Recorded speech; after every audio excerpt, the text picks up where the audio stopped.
Leia Healthcare, looking after you always. Proud sponsors of Real Health with Carl Henry. Hello and welcome to Real Health with me, Carl Henry, in association with Leia Healthcare. Folks, how many of you have said to yourself, okay, it's New Year, I'm going to get my exercise routine back on track, get back in the gym and spend loads of money on the latest fad and the latest craze? Well, doing that doesn't mean you have to spend all that money on expensive gym memberships. Instead, your at-home workout can be just as effective and just as convenient. Having some really basic equipment and knowing the right moves can bring your home workouts to the next level. This week, I've asked personal trainer, and I'm glad to say friend, John Belton, to join me on the podcast to bring us his top tips for maximising your at-home workouts. John, a very big welcome to the show. How's it going? It's going great, man. Thank you for having me. Not at all. I hope it's warmer in Portugal than it is here. It's fresh in Dublin. It's fresh here too, but I'm definitely not going to complain. I know my audience. Listen, let's get stuck into it. So, every January, it's bigger, it's better, it's money, it's fads, it's all that lovely stuff. Yeah, the reality is you don't need to start big, just start small. Agreed. Yeah, and a lot of times, Carl, when people come to me and they want the perfect home gym, the perfect setup, I would say start small like that. Your gym can be built in the same way that you build your body, in a linear progression. You start with very small amounts of equipment, you move with a yoga mat, you get some water bottles. As you get stronger, you add more weight. It's like the whole period of progressive overload, lifting that ball every day. As it gets heavier, you get stronger. Your need for more weights and more equipment grows. I think keep the investment low and start simple. It's natural, I suppose, isn't it? People, they've indulged over Christmas, they've had the crack, and they're like, right, I'm going to do it. And doing it is, the delivery of all the stuff.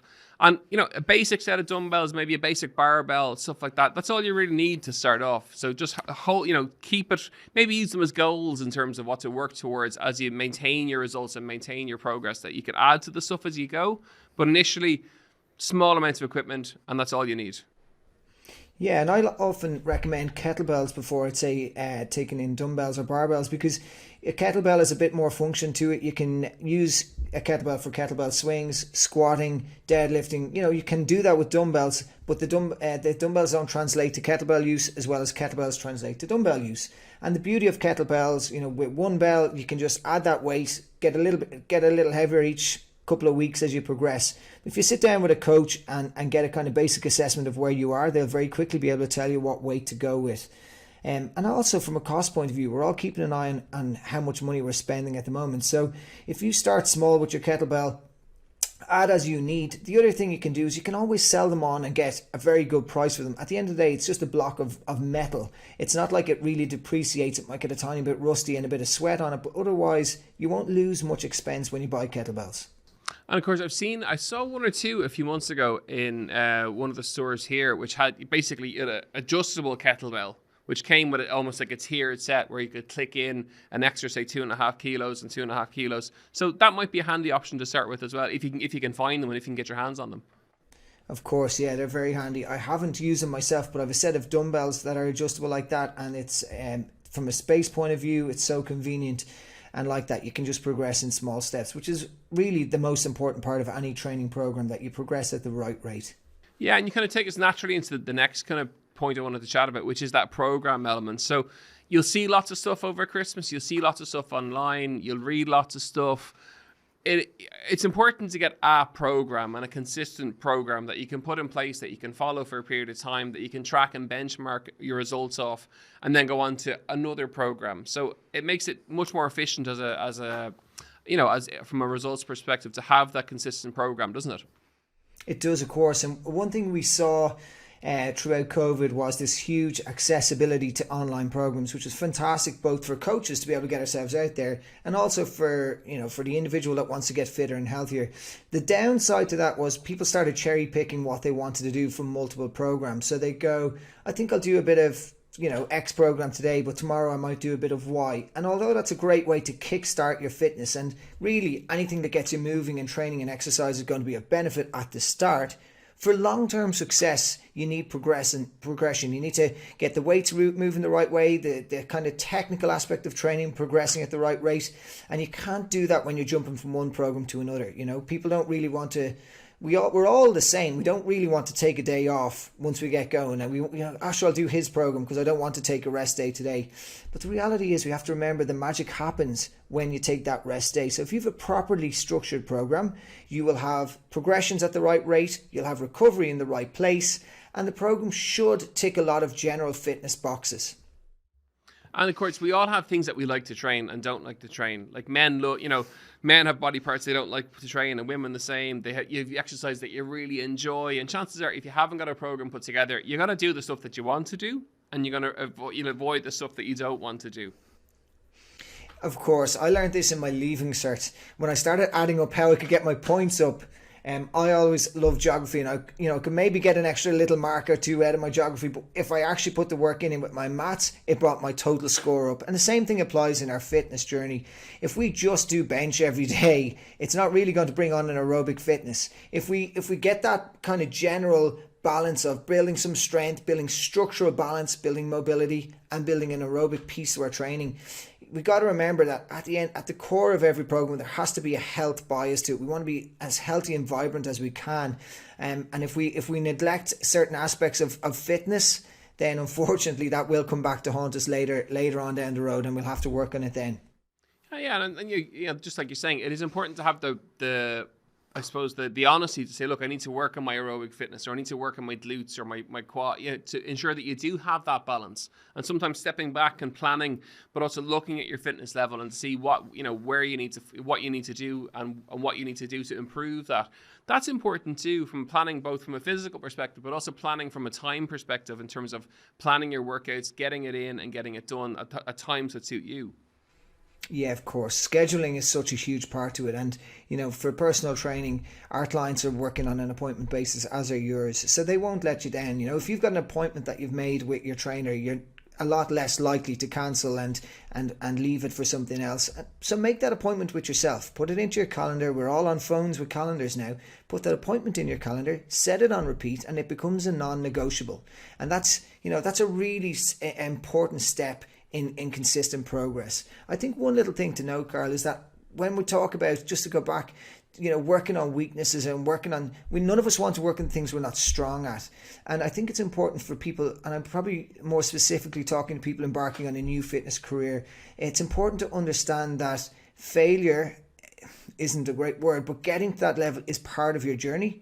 So if you learn early on that, I need to work on my weaknesses, and that failing is just showing you the direction you need to work in. So it's not actual failure. And strength training is one thing in life where actually getting to failure is a really, really good thing. We want to bring that muscle to failure in a controlled way, so that it can progress and grow and adapt and improve and move forward. So sometimes I think it's quite daunting for a new fitness enthusiast to start into a program and realize that they can't squat. So they'll go, I am a failure, I'm not going to do this anymore. But the reality is that in learning that you can't squat, you've just found out you need to embark on a bit of mobility work and a bit of glute strengthening work, like you said, and that's the journey, So embrace the failure, and I want to get a stronger word for it, but I don't have it. Embrace that adversity, and that's what actually will bring you forward. So you got to get the head right around that as well. Yeah, so everyone has those weak points, and I've yet to meet anyone who doesn't have a weak point in some way, shape, or form. So I think what you're saying is right, which is that never fear or worry about what you can't do, because everyone has something that they can't do or that they need to improve, and it's just being straight up to know that you have to work on it and to get it done. What you were saying earlier is important too. That priority thing, setting it up as an appointment, as something you have to stick to, and that it's your time, and prioritizing yourself in the new year is a really good thing to do, not just for your physical health, but for kind of overall health. Yeah, and for parents as well, this is something they struggle with, because there's an element perhaps of guilt about going out to the gym or doing their workout, and the old saying of you can't pour from an empty jug comes to mind once I think of that. If you want to be the best parent that you can be, or the best boss that you can be, or if you want to become the best version of yourself you can be, you have to do a bit of work on yourself, and that involves maintenance work in the gym and your mobility work in a bit of a sweat. So I would say don't feel guilty about taking that little bit of time out. You're going to be a better partner, parent, brother, sister, whatever that is as a result of it. So prioritize you for that 30 minutes, 45 minutes, whatever it is. And in the bigger picture, you'll become a better all-round person as a result of that. Yeah, and it ties into something that we covered last year a couple of times, which is that learning to say no, and just saying no to other stuff so that you can prioritize yourself and get your session done in the gym. And the more you get into that, and the more that you begin to do it, and the more people will accept the fact that sometimes you can't do things because you're putting yourself first, and it's okay. It's very much okay. I think maybe it's not just an Irish thing, but I feel like we love just, like, we've this thing about saying no. We love just taking things on, and like we've both seen with clients we work with and high stress individuals, like eventually the cracks do start to appear. So prioritize yourself, and I find that if you try, even if you're not a morning person, if you try and start your morning with your exercise, it tends to set up this cascade of positive things in your day. And start your morning with a glass of water. Start your morning with something that's positive instead of going straight onto your phone and looking at the world falling down or looking at Instagram, this, that, or the other. If you start your morning giving something to yourself before you start, getting into the day-to-day stuff, it just spirals into more positive steps throughout the day. I think it's really, really powerful, and we underestimate the power of those small positive things in the morning. Folks, you're listening to Real Health with me, Carl Henry, in association with Leia Healthcare. We're chatting all things, I suppose, new year, new you to a point, the proper way to do it, how to set yourself up correctly, set yourself up the right way, and to get healthy properly this year. John, for people who are listening in who aren't morning exercisers, they'll hear people like you me saying, get it done in the morning, get it out of the way. And they're saying while they're listening in, I can't do it. I hate training in the morning. Talk me through some tips for them to get into the habit of getting it done in the morning and training in the morning. Are there any simple things that, even from a mental perspective, to get it done? Yeah, well, first thing I would say is, what is the it that you hate doing in the morning? If it's, I hate getting up in the morning and making myself puke doing burpees, I don't blame you. That's absolutely crazy. If it's getting up in the morning and starting with some gentle mobility work and some squatting, that in itself, I would see as something that's very attainable. That's something that everyone can do. If you hate getting up earlier in the morning, then try to get to bed a little earlier so that you've got a little bit more sleep.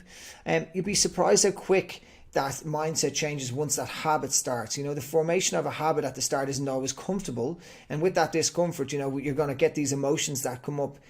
Really just try and park those emotions and try and just start with some level of action. Doesn't mean sweating hard, it doesn't mean doing anything of massive intensity. Just start with some gentle movement, and once you start forming that habit, the positive and empowering feelings you get as a result of that will counter out the negative emotions that perhaps are stopping you from moving forward.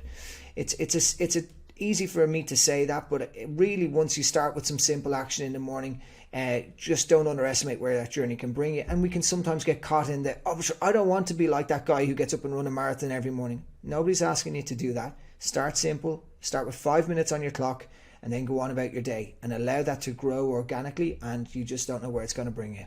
Yeah, so start with something that you enjoy, something that you kind of look forward to, such as that kind of gentle mobility work is great. And another tip that I know that you recommend is that surround yourself with people to do with you. So, for example, get the kids to work out with you, maybe your partner to work out with you, or a friend. That getting kind of that kind of direct network involved, that makes it easier for you too. Sure, and there's a great concept that someone spoke to me before about. He calls it food hygiene, and food hygiene isn't necessarily about the cleanliness of food. It's about the association of what preparing a meal together is, the association of what cooking for someone, a loved one cooking for you, or shared cooking with a child, etc. The same applies with exercise. I've so many clients who, they want this perfect zen den for their exercise routine. The kids want to come in, and you know how it is. If a parent gets down on the floor, it's a new experience. So the kids want to jump down on top of them on the floor. And if you think about the world we're in at the moment, where there's issues, there's obesity epidemics, there's health crisis, there's a whole load of things. If you're showing your kids this great example of you starting your day with some stretching and some exercising, okay, they might only be 3 or 4 or whatever age, but that's just something that's going to stay in their mind, and you're setting your kids up for success. They don't have to learn how to squat properly, and they can roll around the ground and try and do the plank, or you can even use them as part of your exercise where they sit on your back for a squat or whatever that is. Involve them and make that little bit of time, that quality connection and time together, make that something that's fun. You're still going to get your workout in, you're still going to be able to sweat, and you're giving your kids, you're setting them up for that same habit of success, and it's it transfers across into long-term things as well. And of course, making some space for your workout's important too. That's I myself, now I like to have my own space where I work out. It's you're getting into the zone when you walk into that space, and no matter how small or big your room or your house is, having that, it's your space. That's where you train. It's a designated area. It helps you get into the mental kind of mind frame for your workout. The flow state. Yeah. Exactly. No, and that's exactly it. Having things that you associate, we become very much creatures of habit and routine. So that kind of habit of going, right, before I do my workout, I'll have my glass of water, or I'll have my cup of coffee, and I'll put my rower down here, and I like to put my earphones in. Like, find as many positive things in that routine that you like, to encourage you to stay consistently working at it. Exercise is all about routine. So if that means that, you like to fold out your mat, you like to have a bit of music playing, or it's that you like to fold out your mat, let the kids play with you, and let the house go mad around you, whatever that is, create that zen then, and create that special space, because what you're doing there is such a valuable thing for your long-term health and well-being, for your mental health, physical health, for your well-being across the board. So have it as a cherished little place where you sit down and you do your exercise, or you get out on your bike and you go on that specific cycle or run, and it's so powerful. And it's so powerful to have good people around you for that. Whether that's, the most valuable piece of training equipment you can have is a good training partner. We all know that. If you've got someone who drives you on, who brings out the best in you, who's not bored of listening to you talking as you run and stuff like that, that's just so valuable. So exercise, think bigger than just, I have to be in this pace of discomfort and sweat. Think of it as something that there's just a massive amount more going on than we can even possibly understand and comprehend, whether it's how you behave and how you treat someone after you've had your great workout and you feel good, or whether it's how you improve your digestion and your heart and lungs, etc., as a result of it. And finally, and this is a big one, I think, too, is that consistency is more important than intensity. So showing up consistently, and some sessions you'll absolutely nail, some you'll be struggling, but that showing up and that consistency over the course of the year is a real key tool to health and wellness. For sure. So Carl, last year, every year I embark on I do Rovember instead of Movember, because my Movember just goes out of control. So Rovember, I'd row 5 kilometers every day for the month of November, and it's great. And the consistency of that is always great for me, because, and people will look at me and go, well, it's different for you. You're a very fit guy, and same for you. You like this, but we still need things in our life to keep us consistent. And I always think it's great to do two things: to set something that I'm going to do and repeat, even though rowing 5 kilometers every day is monotonous, it's not enjoyable, it's boring, but I'll still go, right, tick that box and get through it. And what that can do once you get that consistency, and once you get that few days under your belt, and the momentum and how that translates across, it actually is what opened the doors for me to do that ultra marathon at the start of the year. Then in February, someone put that challenge to me, and because I had 30 days of aerobic work under my belt, I went, you know what, I can take on something bigger here, which led to then an ultra marathon. So consistency is huge. Consistency, and then looking at a 10-year career of a client who just messaged me last week about her bone density results that were absolutely off the charts. She's in her 50s, and her doctor just said, look, it's a credit to your last 12 years of exercise.